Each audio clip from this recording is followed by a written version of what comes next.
Hi guys, Olive here today to share the books I've picked up recently. Over the past year or so, I have seriously slowed down on acquiring new books, largely because I've run out of places to put them.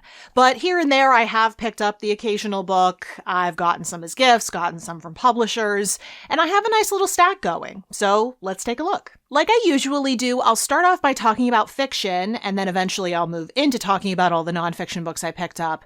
But the first couple of books I'm going to show you, I've already read them, but I would really like to reread them. At a thrift store in Philadelphia, I found this pristine copy of The Vaster Wilds by Lauren Groff, which tells this survivalist story of a runaway servant girl in colonial America. It is so intensely wintry because she's fighting the elements as she's on the run. I so enjoyed reading it during the winter time last year, could absolutely see myself rereading it, and it was only $1. So I had to bring it home, and I saw that there was this printed out Vox review tucked inside of it. I love finding little remnants of a book's previous owner when I take it home. I was also thrilled to find a copy of The Patriots by Sana Krasikoff, which is a dual timeline novel. One of the timelines follows a young American woman who moves to the Soviet Union in the 1930s in search of a better, different life. And then her son, decades later, makes the opposite journey back to the United States. I read this years ago. I reviewed it here on my channel.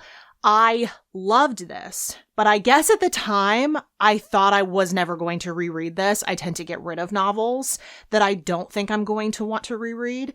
But ever since I read this, I haven't been able to stop thinking about it, and I've always regretted selling my copy of it. So I was very grateful at a library book sale to get a second chance at owning this book. Next is one I haven't actually read yet. It's called There's a Monster Behind the Door by Gaël Bellem. This is a dark, coming-of-age, translated novel set on the island of Réunion in the 1980s, and we follow a young girl who essentially absorbs the toxicity of her parents' marriage. This author's other novel became one of my very favorites of last year, so even though I'm pretty sure this is going to emotionally devastate me, I had to track down a copy of it. Another repeat author for me, I did buy a brand new copy of The Golden Hour by Kate Lord Brown. This is another dual timeline story. Apparently I like those. But this one is split between 1930s Cairo and 1970s Beirut. And we follow an older woman as she's looking back on her complicated relationship with an Egyptologist. I read a different book by this author called The Christmas We Met back in December. I was looking for a Christmassy story, and while it wasn't very Christmassy, surprisingly, I was pleasantly surprised by just how intelligent it was. So when I went out looking for other books from her and saw that they were only available via import, I decided to make the effort. Hopefully it'll be worth it. I found a used copy of The Parliament by Amy Powatka, which is this fantastical thriller about a woman and a group of students who are all trapped inside of a library by a parliament of murderous owls. This is definitely not my usual genre, but that killer owl angle, oh yeah, I'm here for it. I remember a really long time ago, someone in the comment section recommended I read Thursdays Till 9 by Jane Trahey.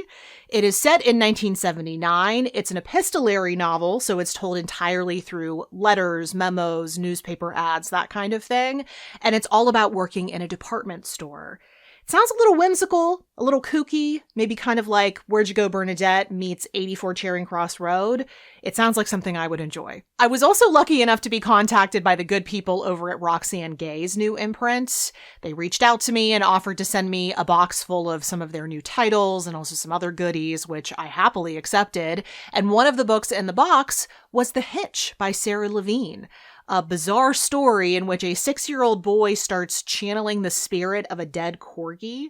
And also apparently there are vegan recipes scattered throughout this entire novel. I've never heard of anything else quite like this. Also included was a novel called Ravishing by Ashani Surya, which is about a teenage girl who begins to become obsessed with a beauty cream that has the power to change her appearance. And it begins to spiral into something a lot more menacing.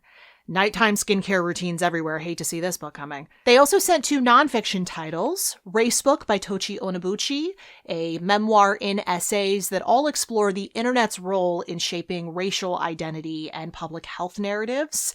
Some good nonfiction November material here. But also, The Answer is in the Wound, which is an essay collection that talks about trauma and PTSD. A big thank you to the people at Roxy and Gay Books for sending all of these my way. But now let's move into the rest of the nonfiction in this haul. I did pick myself up a copy of My Family and Other Animals by Gerald Durrell, which is a humorous, if occasionally embellished memoir about this author and his English family living in Corfu in the 1930s.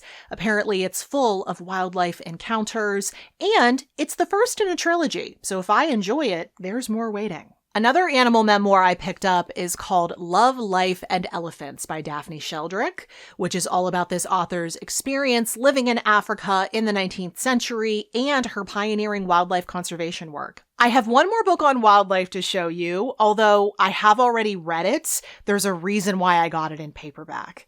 It's called The Bald Eagle by Jack E. Davis. It tells the story of this bird, America's bird, throughout the history of the United States. It went from being vilified, believe it or not, to being federally protected and revered as we now know it. I really enjoyed this when I first read it. I reviewed it for the Christian Science Monitor when it was released, and when I was book shopping on my birthday, I saw this paperback copy. I had no idea it had come out in paperback. So I picked it up to see if my review had been blurbed in the first few pages. And I was so shocked to see that not only was I blurbed inside the book, I was blurbed on the back and mentioned by name. You may or may not know this, but when a review gets blurbed on a book, they often just put the name of the venue. They don't write the name of the reviewer most of the time unless it's a well-known person. So to see that not only my words from my review got on this book, but my name got on this book, a book I really enjoyed about birds, it was the most perfect birthday gift ever. Speaking of newspapers, though, I also found a copy of Thinking Inside the Box by Adrienne Raffel, which is a history of the crossword puzzle from its invention in 1913 to its place in newspapers and on end tables everywhere. And apparently there's also a dose of commentary in here on why we love puzzles and the different effects that they have on us. This just sounded way too interesting to pass up. I also got a bookish memoir called Time Was Soft There by Jeremy Mercer. And in this book, the Canadian former crime reporter tells his story of how he fled Canada to go to Paris. He was on the run from a livid crime boss, but how he ended up staying in Paris because he got a job at this charming English language bookstore called Shakespeare and Company. This sounds totally made up, but no, this actually happened. From Paris to the west coast of the United States, I also got a book called City at the Edge of Forever by Peter Lunenfeld. This book discusses the evolution of the city of Los Angeles, from a dusty frontier town to a technological and cultural powerhouse. And since my very favorite nonfiction book of 2025 was all about one specific American city, be sure to check out that video if you don't know what city I'm talking about. This felt like a natural addition to my nonfiction collection. I also found a used copy of Tacky by Rax King, which is an essay collection celebrating the so-called worst elements of what American pop culture has to offer. I have gathered through many reviews of this book up to this point that this book leans a lot more on the memoir side than it does cultural commentary. And something that I have definitely learned in my decade plus here in BookTube is that expectations going into a book have so much of an effect on how much we go on to enjoy the book itself. So I'm hoping going into this book with a realistic expectation of what it is will help me enjoy it more. On the more refined side, I also got In Search of Perfumes by Dominic Roque. Part memoir, part travelogue, but all about sourcing the natural ingredients behind our favorite fragrances.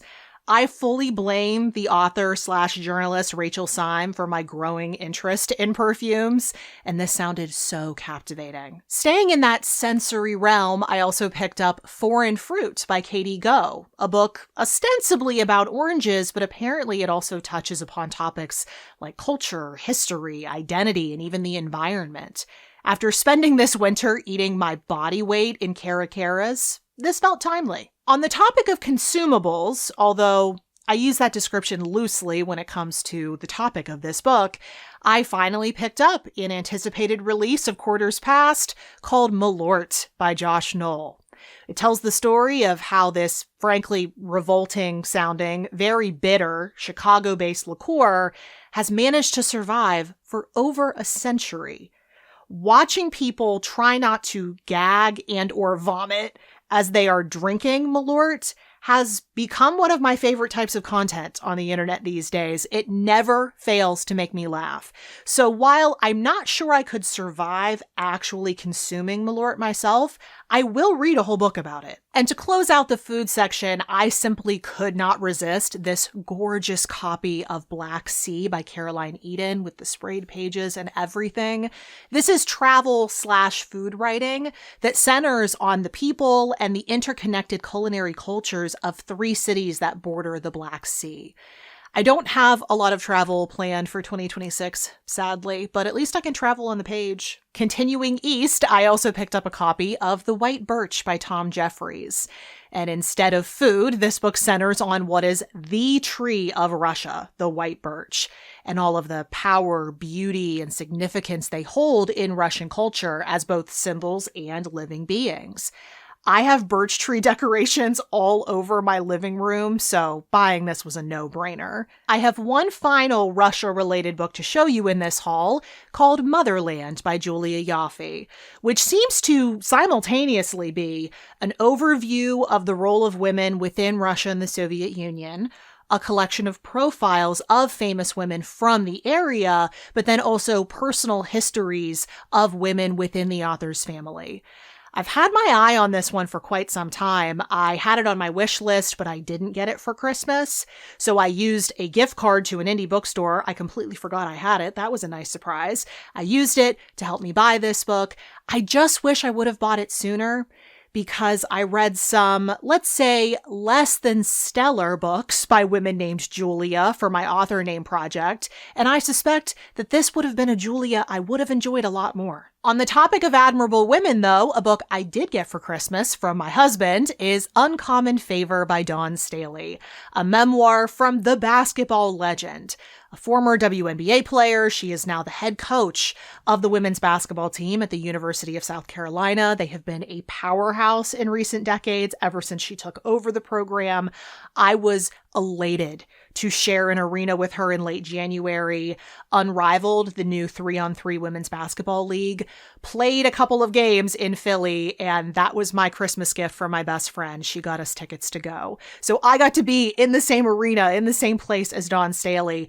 That was so much fun. We broke all sorts of records that night. Reading this book would just be the cherry on top of an already amazing experience. Continuing with women in sports, I also got The Queen of the Ring by Jeff Lean. This is a biography of wrestling champion Mildred Burke, who overcame many obstacles to achieve what she did. And Collective Chaos by Samantha Tucker with Amy Spears.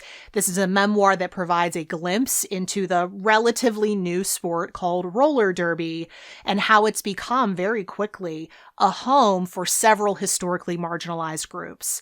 I love roller derby. I love going to the Steel City roller derby bouts when they happen here in Pittsburgh. I probably would have joined myself had I not whipped myself into shape a little bit too late in my life. One thing I have started doing at this point in my life, though, is running. And so when I saw this copy of Jog On by Bella Mackie, it had to come home with me. This is the author's story of how taking up running became a kind of therapy for her when she found herself facing some mental health struggles in her late 20s. And I can now say from firsthand experience, even though it sounds like a line, exercise is one of the single best things you can do for your mental health. Would I recommend starting with running? Maybe not, but I do think I'm going to connect with this author regardless, especially since I ran my very first 5K last year.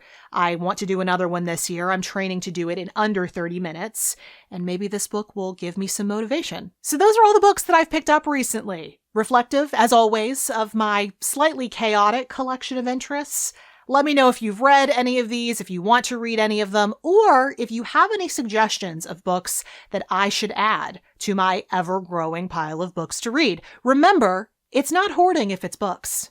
the mantra I live by. All the titles I spoke about today are listed and linked for you in the description box below, and at the very bottom of the exact same description box will also be links to everywhere you can find me around the internet, like my Goodreads, Instagram, the Story Graph, all the places I'm the most active, in case you want to keep up with what I am reading and doing in real time. As always, thank you so much for watching. I hope you're having a wonderful day. I'll see you in the next video. Bye.